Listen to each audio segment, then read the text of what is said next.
नमस्कार। मैं रामबाबू पांडे आज कर्ण और अर्जुन के बारे में विवेचनात्मक अध्ययन करेंगे।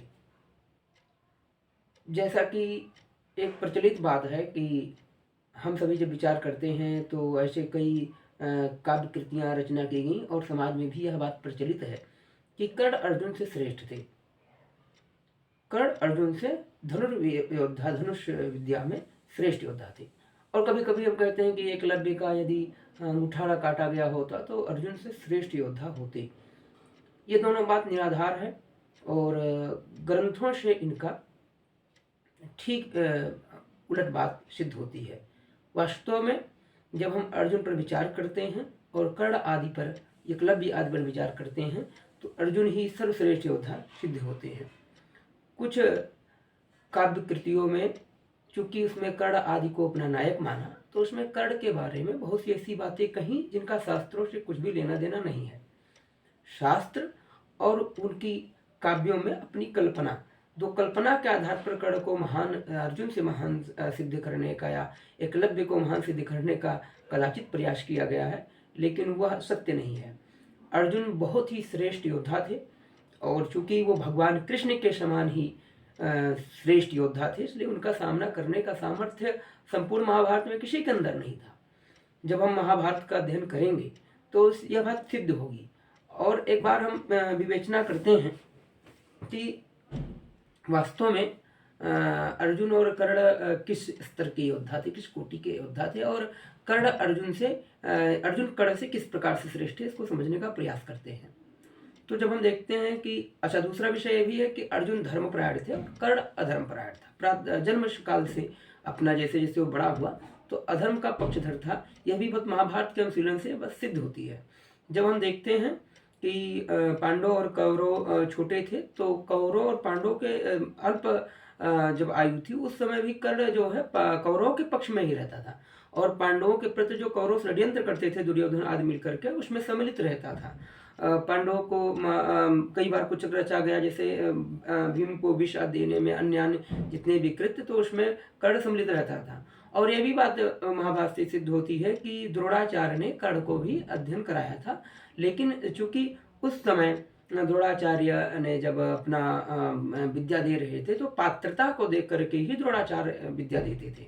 जिसकी जैसी पात्रता होती थी वैसा उसको विद्या देते थे। जब कर्ण ने यह देखा कि जो ब्रह्मास्त्र है, उन्होंने ब्रह्मास्त्र की विद्या अपने पुत्र को नहीं दी और शेष पांडवों को नहीं दी, केवल अर्जुन को प्रदान करी, तो उन्होंने यह बात समझ लिया कि द्रोणाचार्य तो बिना पात्रता के, जितेंद्रियता के, कि अपने पुत्र को भी ब्रह्मास्त्र की विद्या नहीं दे रहे हैं, तो मुझे क्यों देंगे, मैं तो सुत पुत्र हूँ और मैं जितेंद्रिय भी नहीं हूँ। तो कर्ण ने जाकर के द्रोणाचार्य से प्रश्न किया कि मुझे क्या आप ब्रह्मास्त्र की विद्या देंगे, तो साफ साफ द्रोणाचार्य ने मना कर दिया, जिससे क्षुब्ध होकर के द्रोणाचार्य का गुरुकुल छोड़ करके बाद में जाकर के झूठ बोल करके परशुराम जी की शरण में गया और परशुराम जी से उसने झूठ बोल करके कि मैं भार्गव गोत्रीय ब्राह्मण हूँ, और उसने विद्या ग्रहण की। ये तो उसके विद्या ग्रहण करने में जो उसने झूठ बोला, जो कि विद्या ग्रहण करने में अपने गुरु से झूठ नहीं बोलना चाहिए और गुरु से सर्वदा सत्य ही बोलना चाहिए, फिर भी अपने गुरु के प्रति उसका ये प्रथम छल था। और उसने गुरु से विद्या प्राप्त करी और एक गौ हत्या करी थी, जिससे ब्राह्मण ने श्राप दिया था उसे कि जब अपने जीवन का निर्णायक युद्ध लड़ रहा होगा तो धरती उसके रथ को निकल लेगी। दूसरा, भगवान परशुराम जब जान पाए कि ये ब्राह्मण नहीं है, क्षत्रिय है, तो उन्होंने उसको श्राप दिया कि तुम जब अपने जीवन के निर्णायक युद्ध लड़ रहे होगे उस समय समस्त विद्या तुम भूल जाओगे, ब्रह्मास्त्र आदि जो उसकी संधान की विद्या हो तुम्हें भूल जाओगे। तो कर्ण इस प्रकार से गुरु के द्वारा और गौ हत्या के कारण ब्राह्मण के द्वारा शापित था तथा बाल्यकाल से ही कौरव के पाप कर्म में सम्मिलित रहता था। लेकिन जब कौरव और पांडव की शिक्षा समाप्त होती है और एक रंगमंच का आयोजन किया जाता है, उसमें सभी पांडव कौरव अपने जो भी उन्होंने विद्या सीखी होती है उसका प्रदर्शन करने के लिए उपस्थित होते हैं। उस समय कर्ण ने भी आकर के अपना प्रदर्शन किया था और अर्जुन को ललकारा था युद्ध के लिए। और उसमें चूंकि जो कृपाचार्य आदि थे उन्होंने प्रश्न रखा कि क्या तुम्हारा गोत्र कुल क्या है, राजकुमार से लड़ने के लिए राजपुत्र अनिवार्य होना चाहिए। तो उसमें दुर्योधन ने उसको अंग देश का राजा बना दिया, जब से कर दिया था। तो ये तो विषय बात अलग हो गई कि कर्ण का राज्याभिषेक हो गया, कर्ण राजा हो गया और राजपुत्र नहीं सुतपुत्र, उस समय सुतपुत्र के नाम से जाना जाता था, बल्कि वो कुंती माता का पुत्र था। फिर भी जो कर्ण था, कर्ण ने फिर किन किन कृत्यों में कर्ण उनका साथ दिया कौरवों का, ये भी हमें समझना चाहिए। लेकिन उसके पूर्व कर्ण की वीरोचित क्या क्या कहाँ कहाँ सिद्ध होता है, वो अत्यधिक वीर सिद्ध होता है अर्जुन से, ये तो कहीं भी महाभारत में नहीं दिखाई पड़ता कि कहीं भी अर्जुन से वो श्रेष्ठ योद्धा सिद्ध हुआ। तो पहला विषय वही, जब इनका दीक्षांत होता है पांडवों और कौरवों का, तो द्रोणाचार्य गुरुदक्षिणा के रूप में द्रुपद को कहते हैं कि बंदी बना करके जीत करके लेकर के मेरे सामने लेकर आया जाए।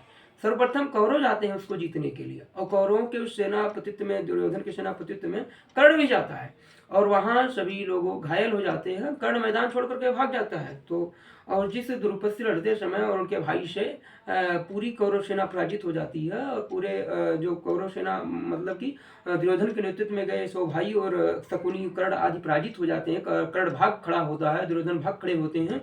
उसी जो है द्रुपद को अर्जुन और भीम दो भाई ही जाकर के बंदी बना करके द्रोणाचार्य के सम्मुख ले आते हैं। तो महाभारत के पहले इसी घटना से सिद्ध होता है कि कर्ण सहित समस्त जो कौरव थे, 100 भाई कौरव थे, दुर्योधन 100 भाई था, ये सबसे श्रेष्ठ अर्जुन और भीम योद्धा थे। उसके उपरांत जब हम देखते हैं कि कर्ण और इनका सामना कहाँ होता है, दूसरा विषय कि कर्ण का जो पाप बुद्धि थी वो भी चूंकि लाक्षागृह के षड्यंत्र में भी कर्ण सम्मिलित था। लाक्षागृह जब जलाया गया तो उसमें भी कर्ण की सम्मति थी।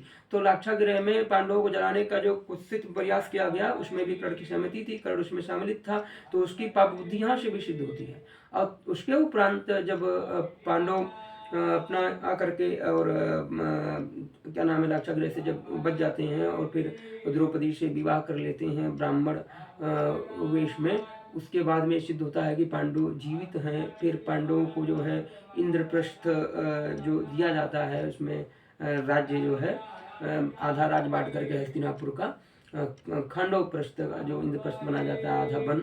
तो उसमें जब ये जुआ खेला गया, जुए में जो है दुर्योधन ने जब जीत लिया अपना सब कुछ, जो पांडवों का सब कुछ जो है दृष्टि से, तो उसमें द्रौपदी को वैश्या कहने वाला भी कर्ण ही था।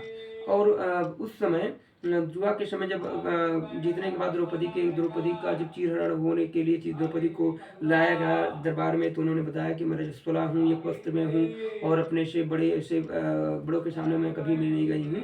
तो उस समय इस अधर्म का विरोध करने के लिए विदुर और विकर्ण जो कि दुर्योधन का छोटा भाई था, वो विरोध कर रहा था। तो वहां कर्ण ने विकर्ण को डांटा और विकर्ण को बहुत से अपशब्द कहे, विदुर को बहुत से अपशब्द कहे। इस प्रकार से द्रौपदी के जो है उसमें चिरहरण में भी कर्ण की पूरी सहमति ही नहीं तो बल्कि मतलब उसका योगदान भी वो अत्यधिक था, उसमें बढ़ चढ़ करके। इस प्रकार का उसका वो मतलब पापी था, और इस प्रकार का वो मतलब एक प्रकार से दुराचारी था कि एक अबला स्त्री को, रजस्वला स्त्री को भाई दरबार में ला करके नग्न किया जाए, इसका पक्ष ये तो अपने आप में बहुत बड़ा पाप है। और उसका सबसे प्रबल समर्थक दुर्योधन और शकुनी और कर्ण, ये तीनों प्रबल समर्थक थे। तो ये तीनों महापापी थे उस समय। और उस समय जो इसका विरोध कर रहा था इस पाप का, इसे विकर्ण को डांटने वाला कर्ण, विदुर का अपमान करने वाला कर्ण। और उसके उपरांत जब ये पांडव वन में चले जाते हैं हार करके, 12 साल का वनवास, 1 साल का अज्ञातवास, उस समय पांडवों को परेशान करने की दृष्टि से एक बार कौरव दुर्योधन आदि कर्ण के साथ जाता है वन में। उस समय गंधर्वों ने दुर्योधन को पकड़ लिया था। तो कर्ण उस समय गंधर्वों से पराजित हो गया और भाग खड़ा हुआ दुर्योधन को अकेले छोड़ करके। उस समय अर्जुन ने जाकर के, भीम ने जाकर के युधिष्ठिर की आज्ञा पर अर्जुन को छुड़ाया, अर्जुन ने और भीम ने मिलकर के दुर्योधन को छुड़ाया था। तो यहाँ से भी सिद्ध होता है कि जो है ये कर्ण जो है इसके अर्जुन के सामने कुछ भी नहीं था, क्योंकि जिस सेना के द्वारा, गंधर्वों की सेना के द्वारा कर्ण हार गया, उसी सेना को जीत करके अर्जुन और भीम ने दुर्योधन को छुड़ा लिया।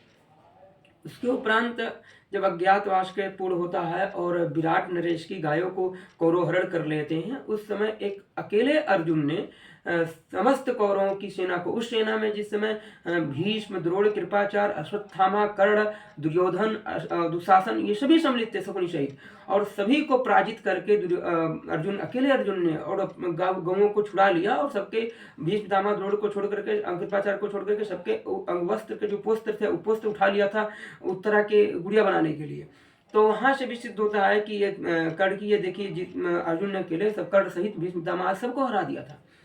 उसके उपरांत जब भगवान श्री कृष्ण देवदूत बनकर शांति दूत बनकर के दुर्योधन के दरबार में आते हैं, तो उस समय समस्त सप्तऋषि गण आदि भी सिद्ध आदि भी उस दरबार में आते हैं भगवान श्री कृष्ण का पक्ष सुनने के लिए कि क्या विषय रखेंगे भगवान। तो उस समय भगवान परशुराम ने अर्जुन के बलाबल का परिचय दिया है, और उस बलाबल का परिचय देते समय उन्होंने बताया है कि भगवान वासुदेव श्री कृष्ण साक्षात नारायण और अर्जुन साक्षात नर हैं। यह नर नारायण धर्म और मूर्ति के पुत्र हैं, जो पूर्व काल में गंधमादन पर्वत पर तपस्या किए थे, और कल्प पर्यंत जो नर नारायण भगवान तपस्या करते हैं उसी में नारायण भगवान साक्षात श्री कृष्ण है और नर भगवान साक्षात अर्जुन है। इनसे कोई भी इस धरा पर जीत नहीं सकता। और उन्होंने एक राजा को उपाख्यान भी सुनाया कि एक राजा था, पूरी पृथ्वी पर सभी को जीतने के बाद वो पूछता था कि कोई मुझसे लड़ सकता है क्या, कोई मुझसे जीत सकता है, कोई ब्राह्मण क्षत्रिय वैश्य मुझसे लड़ने के समर्थ हो तो है तो बताए। नाथ भगवान ने उसको भगवान नर नारायण का पता बताया था। वहां जाकर के भगवान नर नारायण को गंधमादन पर्वत पर जो ललकारने लगा, तो बार बार नर भगवान कह रहे थे कि हम युद्ध नहीं करेंगे, तपस्या में रत हैं, तपस्वी हैं, यहाँ से जाओ, कहीं अन्यत्र जाओ। लेकिन बार बार उसके ललकारने पर भगवान नर ने नीम के वृक्ष के सीखों को उठा करके कहा, जो भी तुम्हारे पास शस्त्र है उससे प्रहार करो। तो उस राजा ने अपने समस्त अस्त्रों शस्त्रों का प्रहार किया, और भगवान नर ने केवल उसी सीख को जो एकत्रित किया था मंत्रित करके छोड़ दिया, उसकी समस्त सेना का विच्छेद करके अस्त्र शस्त्रों को विनाश करके और उस राजा को बिल्कुल असहाय कर दिया, उसके समस्त अस्त्र शस्त्रों को काट दिया। फिर उस राजा ने जाकर के क्षमा प्रार्थना करी, तो उन्होंने बताया कि भगवान नर जो एक मुष्टि सीख से ही उस समस्त पृथ्वी को जीतने वाले राजा को पराजित कर सकते हैं, वही साक्षात नर ही अर्जुन के रूप में प्रकट हुए। अर्जुन को कौन जीत सकता है? ये भगवान परशुराम के वचन हैं। जो भगवान परशुराम समस्त पृथ्वी को 21 बार जीत चुके हैं, जो भगवान परशुराम भीष्म द्रोण और कर्ण के भी गुरु हैं, वो भगवान परशुराम भी अर्जुन को सर्वश्रेष्ठ मानते हैं, और वो मानते हैं कि उनको कोई नहीं जीत सकता। तो यहाँ से भी यह बात सिद्ध होती है कि अर्जुन को पराजित करने में शायद ही कोई समर्थ होता, क्योंकि भगवान परशुराम भी अर्जुन की प्रशंसा करते हैं और वो कहते हैं कि इस पृथ्वी पर उनको जीतने में समर्थ कोई नहीं है। और वास्तव में अर्जुन को जीतने में समर्थ पृथ्वी पर उस समय कोई नहीं था। और उसके बाद में जब हम महाभारत युद्ध को देखते हैं, महाभारत युद्ध के समय कर्ण किससे किससे पराजित हुआ?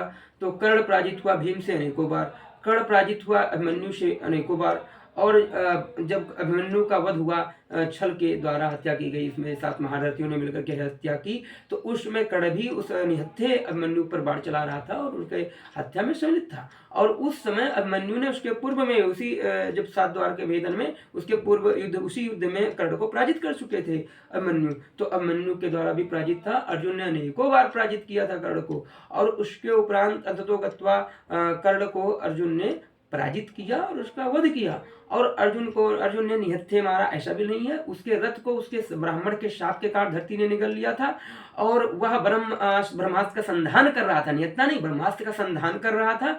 ब्रह्मास्त्र का संधान चूंकि संधान विद्या भूल गया और अर्जुन के बाणों से उसका वध हो गया, तो अर्जुन ने उसका वध न्यायोचित किया था, और वो अपने शाप के कारण ब्रह्मास्त्र का संधान नहीं कर सका, और उसके रथ को अर्जुन की कोई गलती नहीं थी, वो एक गौहत्या किया था, इसलिए ब्राह्मण ने शाप दिया था कि धरती तेरे रथ को निगल लेगी, धरती ने रथ को निगल लिया। इस प्रकार कर्ण का वध न्यायोचित था, और कर्ण किसी भी युद्ध में अर्जुन से कभी भी अर्जुन को पराजित नहीं कर सका, और जब भी अर्जुन का सामना कर्ण से हुआ तो कर्ण को पराजय ही देखनी पड़ी, और कर्ण को केवल अर्जुन ने ही पराजित नहीं किया, अपितु भीम ने पराजित किया, अपितु अभिमन्यु ने भी पराजित किया, द्रुपद ने पराजित किया, और जहां भी कर्ण का सामना इन पांडवों से हुआ कर्ण को पराजय ही देखनी पड़ी। इसलिए हम ये बात मतलब पूर्णतः महाभारत के प्रमाण के साथ कहते हैं कि अर्जुन का सामना वास्तव में कर्ण कभी नहीं कर सकता था। और यही बात एकलव्य के भी संदर्भ में सिद्ध होती है कि क्योंकि अर्जुन ही एकमात्र ऐसे योद्धा थे जो गुड़ाकेश से निद्रा को जीत चुके थे, अंधेरे में भी लक्ष्य का संधान कर लेते थे, पाशुपतास्त्र अस्त्र उनके पास था, और वो सशरीर स्वर्गलोक जाकर के देव लोक में देवास्त्र जितने भी देवों के अस्त्र शस्त्र थे उनकी विद्या को प्राप्त किया था। और दोनों हाथों से वो बाण चला सकते थे। पीछे आगे बढ़ते हुए जिस गति से वो बाण चलाते थे, पीछे हटते हुए उसी गति से बाण चलाते थे। अर्जुन की इन्हीं सभी गुणवत्ताओं के कारण, गुणों के कारण उनको सर्वश्रेष्ठ धनुर्योद्धा कहा गया है। और वास्तव में अर्जुन सर्वश्रेष्ठ धनुर्योद्धा थे। अर्जुन के समान कोई योद्धा नहीं था। यह बात महाभारत से सिद्ध होती है। श्रीमन नारायण।